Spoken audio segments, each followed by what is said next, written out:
inverse or the opposite of each of these actions. The first couple, we're just doing one thing, right? So if I give you a number and tell you multiply it by 7, what would the opposite or the inverse of that operation, that action be? Divide by 7. Okay. Now think about, an example of that. If I give you, I say, hey, take the number 3 and multiply it by 7. What do you get?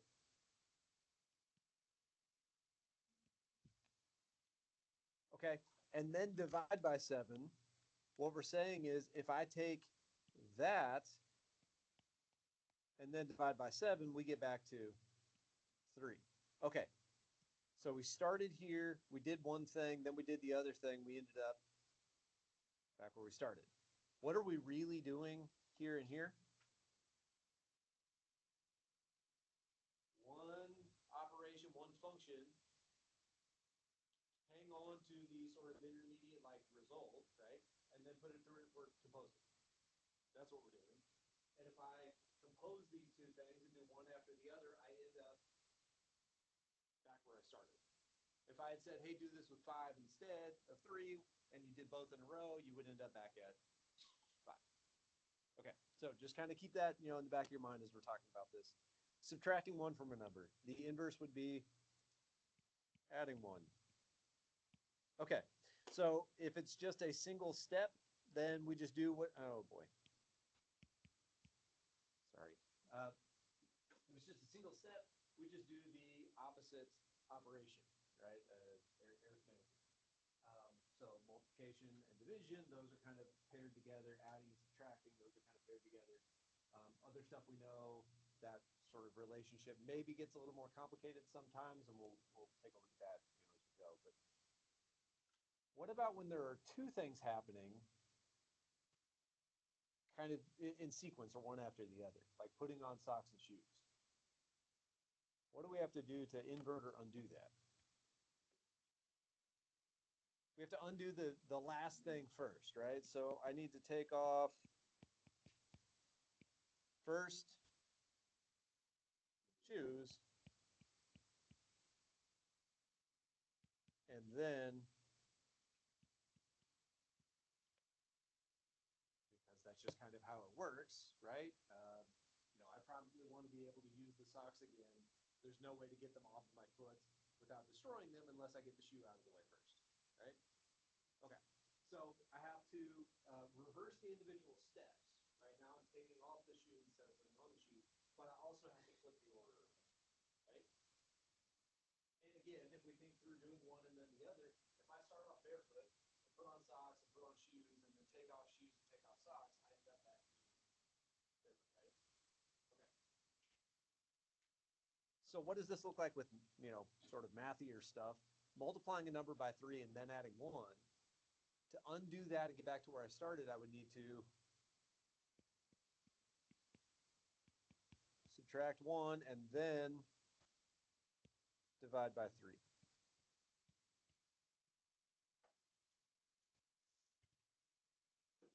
All right, and again, just kind of off here in the margin, maybe let's actually try that.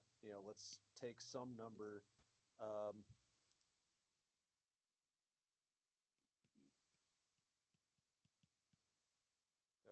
2, maybe. Multiply by 3. Okay, so 2 times 3 is 6. Then add 1. 6 plus 1 is 7. So what I want to check is that if I do these things in that order from here, so 7 minus, sorry, I have to change colors. 7 minus 1 is 6, and 6 divided by 3 is 2. And that's good because what was I looking for? To end up back where I started, right? To do one followed by the other and then end up at the whatever value I started. So 2 is not important. We just needed some number to work with to do this, right? Okay, so this is the idea, the core idea for inverse functions. One function does a thing, it takes x to y. It's inverse when that exists, and we'll talk about that in a second. reverses or undoes exactly that process. So if, drop my little function box diagram thing again, if f takes x to y like that, then what the inverse does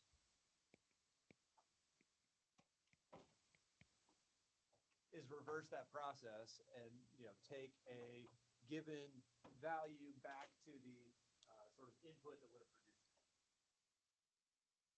Okay. So let's see if we can figure out how to make this work. So example 8 is about that last one. We want to write a function that takes a value x and multiplies it by 3, then adds 1 to the result.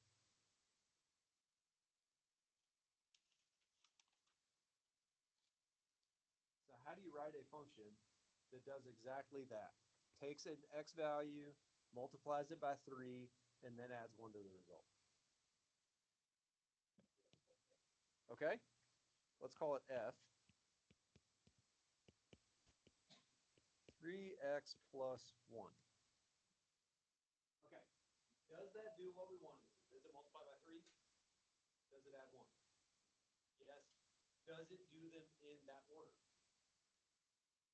Why? Or how do they know? Yeah, just normal order of operation stuff, right?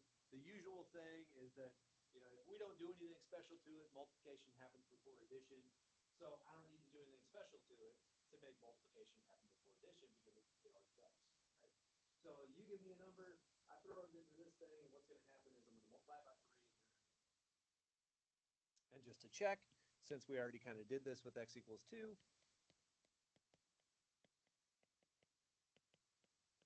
that's 7. That's what we got before. That's good, right?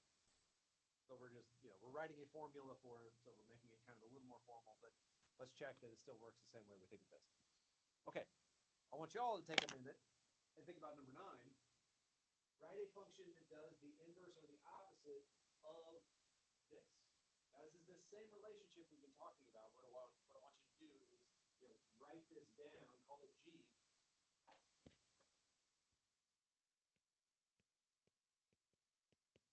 That does the inverse operation, so that would undo that.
All right.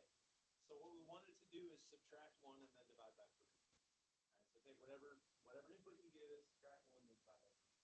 What makes that a little bit trickier than the previous one? Typically, division comes before subtraction, but we want to force the subtraction to happen before the division. Okay, so how do we force things to go out of order? We group them somehow, right? Somehow we put some kind of grouping on there. So how can we write this thing so that the subtraction happens and then the division happens? Okay, I'm gonna call it x, but yeah. Okay, that would do it. Maybe have another way to write it, right? Another way to write it, sorry. Okay. X minus 1 times 1/3, that would do it also. In the fraction version, x minus 1 all over 3, technically when you write things as a fraction like that, you treat the top and bottom as though they're grouped anyway, so I don't necessarily need those parentheses. They're fine. They're not hurting anything, but it's also fine if you drop them. And typically, you would see, you would usually see something written like this. But again, those parentheses aren't hurting anything. So let me put them back on there just in maybe a different color because they're kind of optional, right? Because they're implied to be there anyway. Either of these, though, what's going to happen first is the subtraction, right? Because of the grouping. And then dividing by 3, which is equivalent to multiplying by a third. So either version is right. Okay, cool. Everybody all right with that? Okay, and again, just to sort of check that that does what we want it to do, what I should be able to do is plug in 7 and get back to 2. All right, the whole thing was that, oh boy, pink on orange is a bold choice. Those things should match. Right, that's the whole idea. If I do one followed by the other, we should get back to where we started. Okay, cool. Pretty good so far? Okay, but what we've really done here is show that this works, that these are, inverses, these are opposite to each other. If I do F first and then G, and specifically for 2, right? So what I really know is that it works in that one order, and there are 2 possible orders, right? It can go that way or the other way, and for that one specific value. This doesn't say that like, oh, this would always work this way, this would work just the same if it's 5 or a million or negative 0.32. For them to really be inverses of each other, what we need is for anything in the domain of either one of them to kind of work that way, right? Okay, so how do we show then that these are really inverses of each other? What are we really doing when we do one followed by the other and kind of chain them together like that?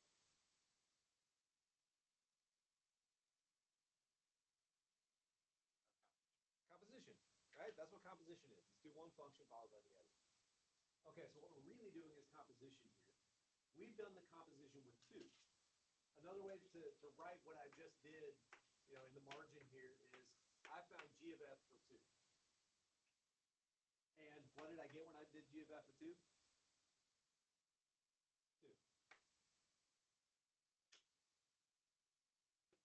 So the takeaway from this is that the input that I gave it to begin with, and then ran through these 2 functions one after the other, matched the final answer that I got because whatever the first one did to change it, the second one undid, right? Which was kind of how we set the whole thing up to begin with. Right? I listed out the things and we decided how I would reverse that process. That's what this looks like. Well, one doing something and the other one reversing that process, that's what that looks like. But the initial input I gave it matches the answer I got when I did the composition. Okay, so to show that these things are really inverses of each other and that they're, doing what we claim they're doing, we could do the composition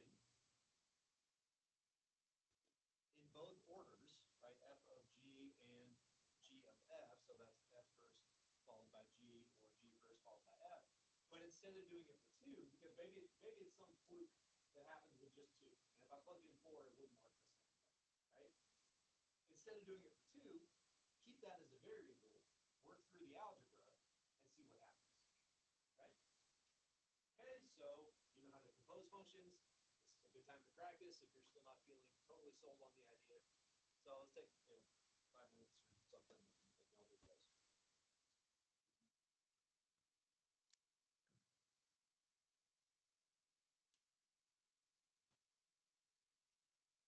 Somebody came in and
G is x minus 1 over 3. Does everybody feel pretty good about getting to that point? Okay, walking around, it seemed like everybody was pretty much okay with like getting compositions together. Now, what that means is write a thing that looks like F.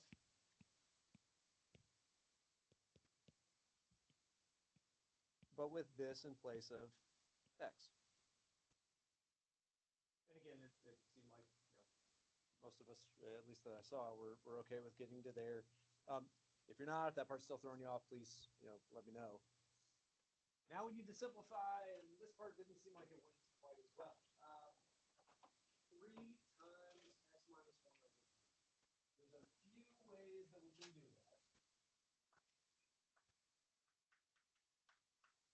If you want to just treat it as multiplication, treat the 3 over 1, or sorry, treat the 3 like it's 3 over 1, the whole number. Which means that you distribute to get 3x minus 3 over 3. And then we need to try to reduce. Reducing fractions only works, or the only things that you can reduce are things that are common factors. So, because there are 2 terms here in the numerator,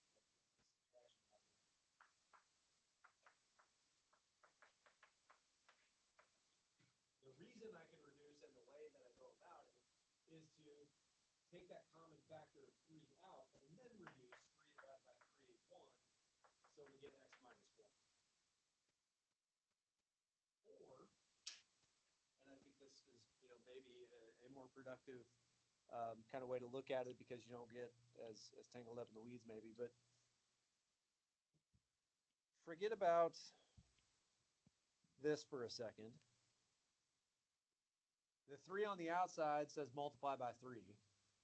The over 3 on the inside says divide by 3. If you multiply something by 3 and then divide it by 3, what happens? You get back to the original thing you started with because, again, multiplying by 3 and dividing by 3 are inverse or opposite operations to each other. So multiplying by 3 and dividing by 3 isn't going to do anything.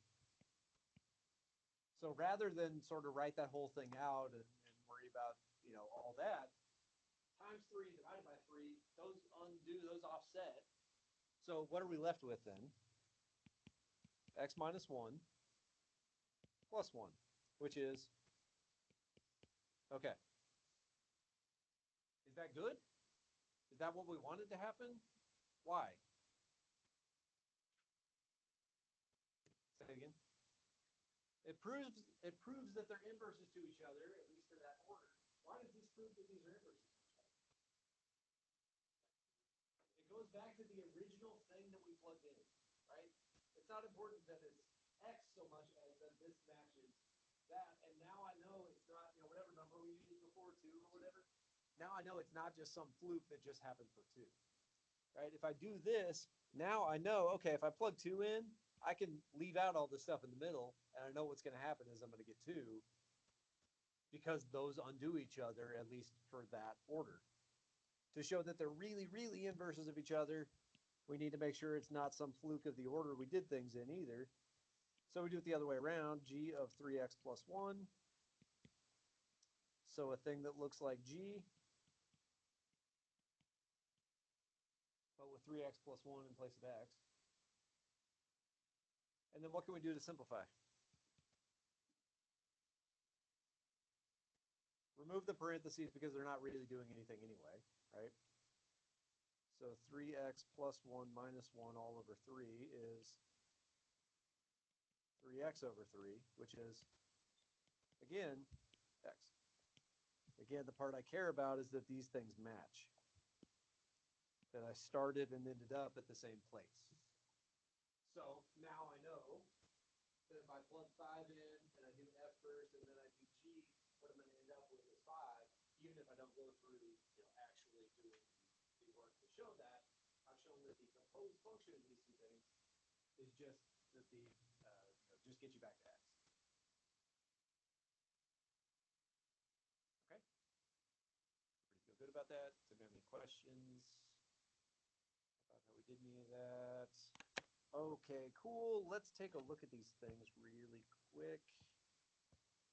3x plus 1 and x minus 1 over 3. Okay, they're both straight lines, right? Let me highlight some points on them. Zoom in and then highlight some points on them. Okay, so this was our thing that we started with that we called F. This is our inverse that we found called G. And here are some points on it. Do you notice anything? What flips?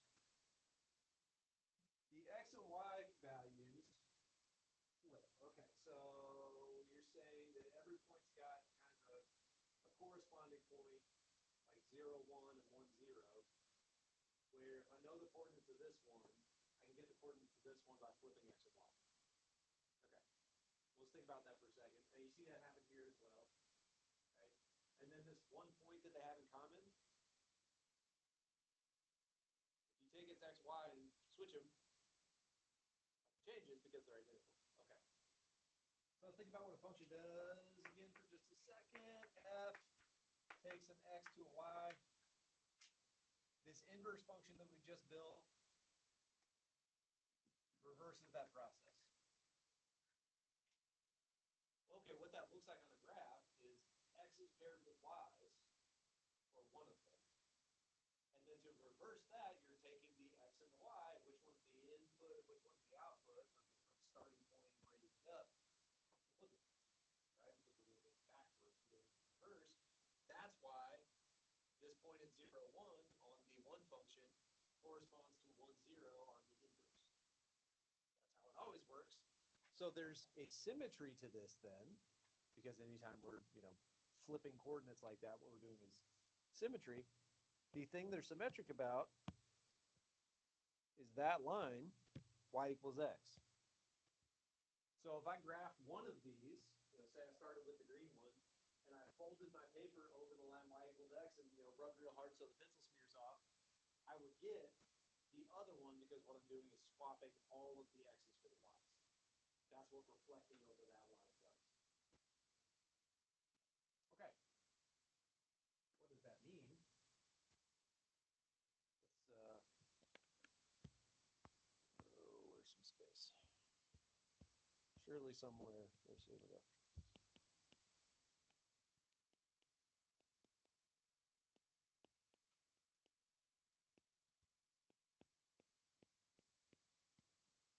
F does something.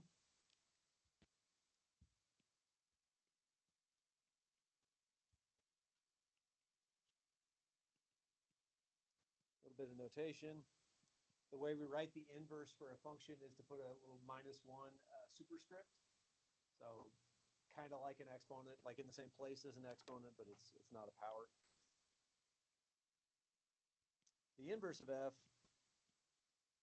undoes that exact thing.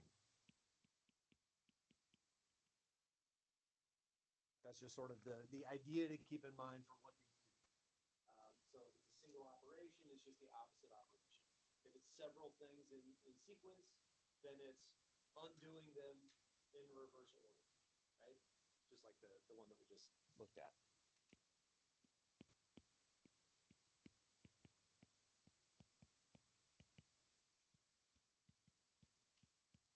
We just looked at the compositions.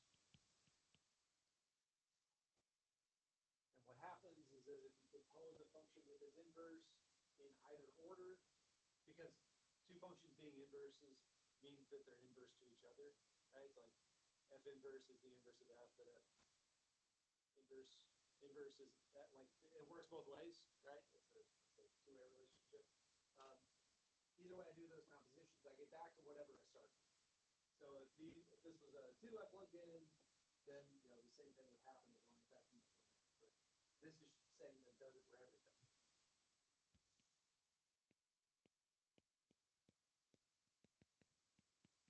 Graphically, they are symmetric,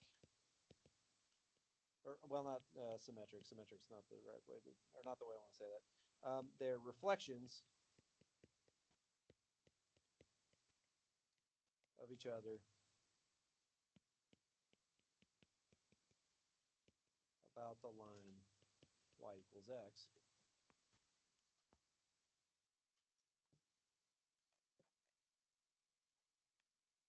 Because what they do is swap x and y.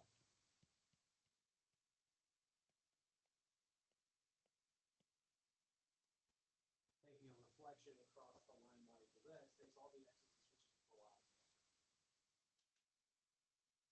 Okay.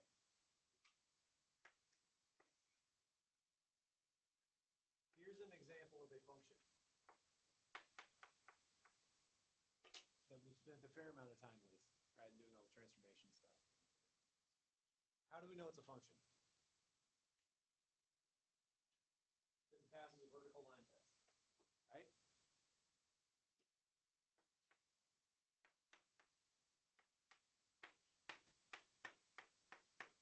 Okay.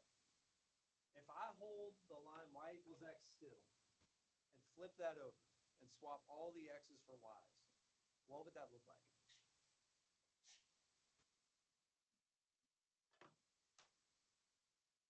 Take this and swap all the x and y values on it and flip it over this line. What happens is that the whole thing turns onto its side.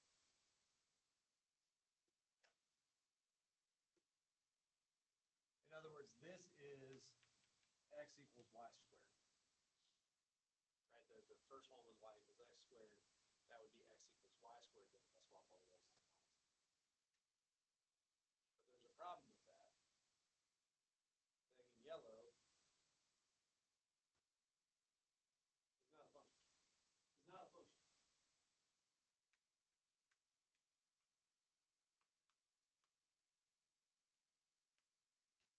Because it doesn't pass a vertical line test. Okay.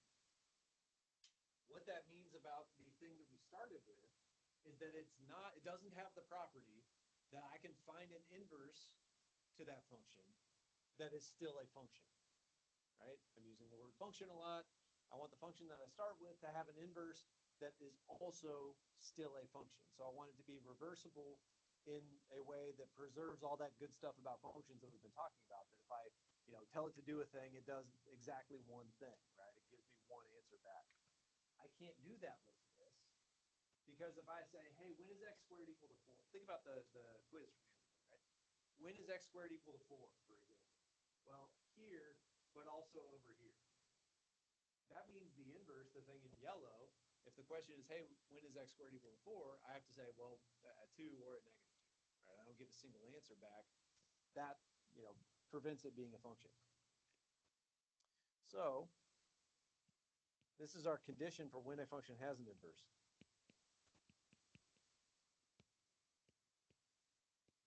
A function has an inverse when it is 1 to 1.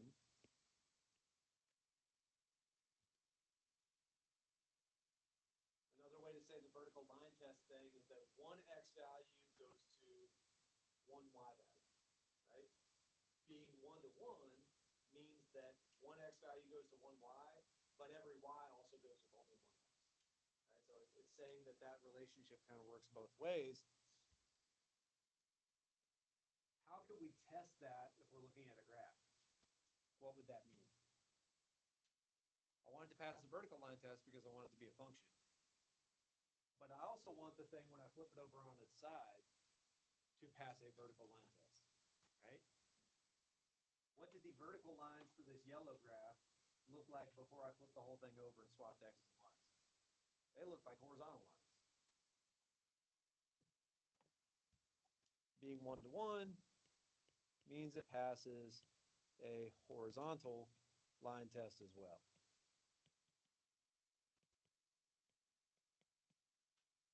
You might remember earlier in the semester, a couple weeks ago when we first started talking about the function idea and how do we know this takes a function, and I'm almost certain, because it happens like every time in every class, that somebody said, the line test, like really excited.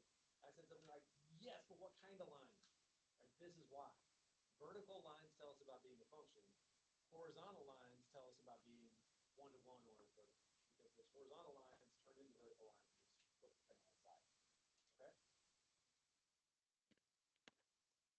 So a function has its inverse or has an inverse when it's 1 to 1, which means that if I say something like, hey, find the inverse of this function, the first thing that we want to check is this, because if it doesn't pass a horizontal line test, that means it's not 1 to 1.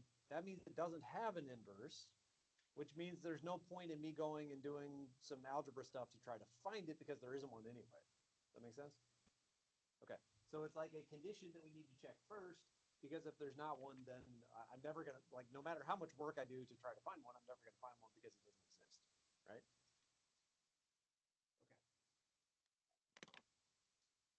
Okay. All right. So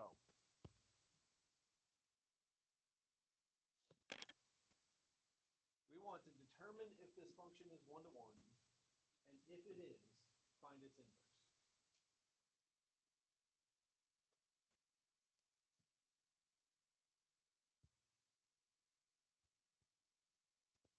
Where would be a good place to start? If what we have is a graphical test for determining if the thing is 1 to 1, graphing it might be a good place to start.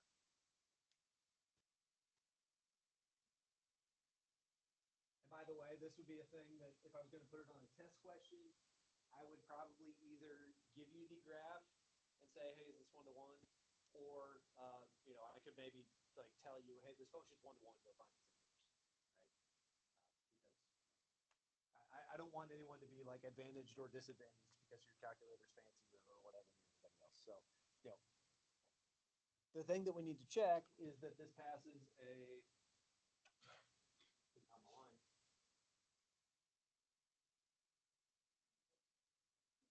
So it does pass a vertical line test. That means it's a function.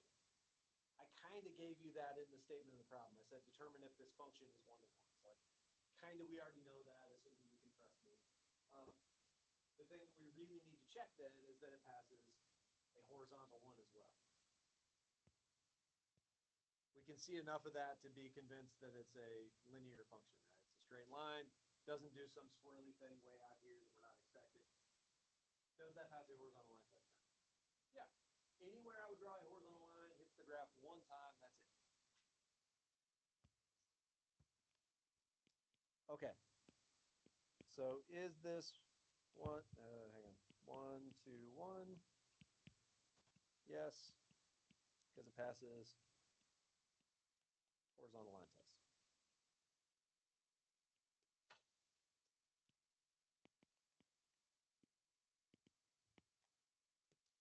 Okay. How do we find its inverse then?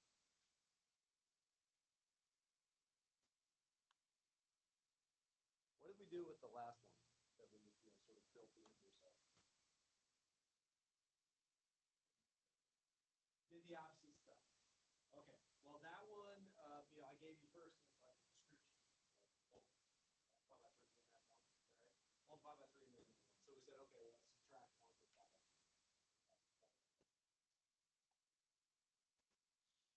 Here I've got an equation, and it's a little bit more complicated. We're multiplying by 2/3, so it's a little bit harder to keep track of.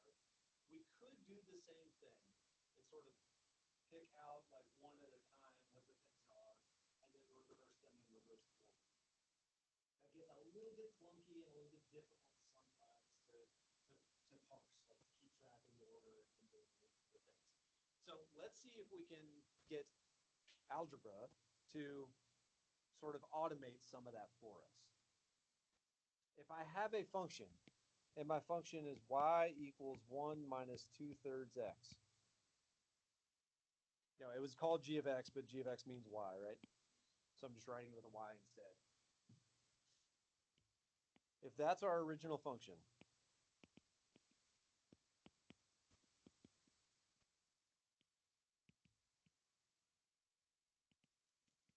what is its inverse going to do?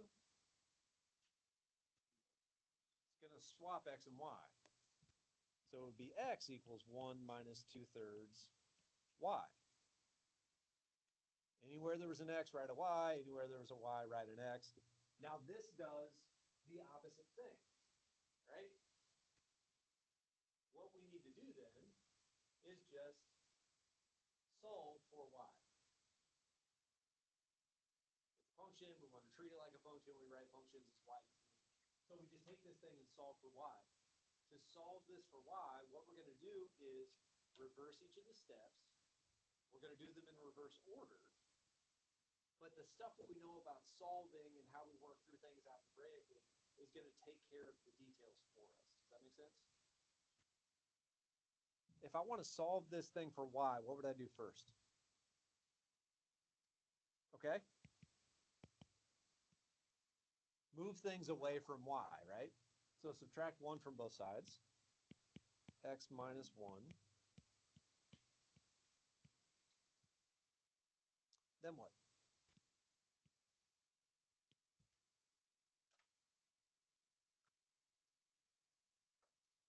I've got something times y, and what I'm interested in is y all by itself. So how do I get rid of the something times y? Divide by it. So divide by negative 2/3, multiply by 3 over 2. Those are the same thing.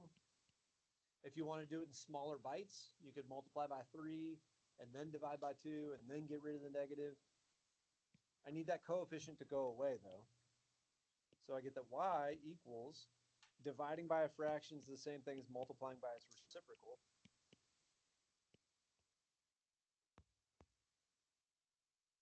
So negative 3 halves times x minus 1, right? The x minus 1 was there before, so it's root, so parentheses there, or it was on top of that fraction thing.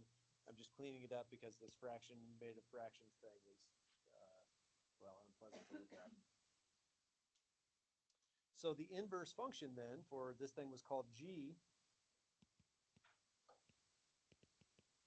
So our answer is that g inverse of x is negative 3 halves times x minus 1. Now again, it's a little bit harder here to pick out like one at a time and in order what's happening. But if you look at them, x was negative. Okay, well here x is negative also. So there's a sign change. Here we're subtracting 1. This I know, maybe doesn't look like it, but the 1 here is positive, so you're adding 1. And I was adding 1 here, here I'm subtracting. Here I was multiplying by 2/3, which means times 2 divided by 3. Here I'm multiplying by 3 halves, which is times 3 and divide by 2. So does everybody see how this, looks like a reasonable thing to be inverse, like how it kind of looks like it's doing opposite steps? Okay. And then again, the algebra part where we solve through that takes care of working out the order and ensuring that everything happens like the way it's supposed to reverse the steps. And if you want to check, of course, you can always take these two things and compose them, and everything should cancel, and you just get back to x, right? That would be, sort of proving that those are really inverse. Okay, so that's how you find the inverse given a function. You swap x and y. Well, first you make sure the root is 1, then you swap x and y and solve. There's another one there, b. That would be a good thing for you to try. Tomorrow, we will talk about whatever y'all still have questions about or want to look at. We'll hit that, of course, for sure. So you should be in good shape to do pretty much all the homework for this week. I would get in there, do as much as you can, keep track of anything you want to talk about.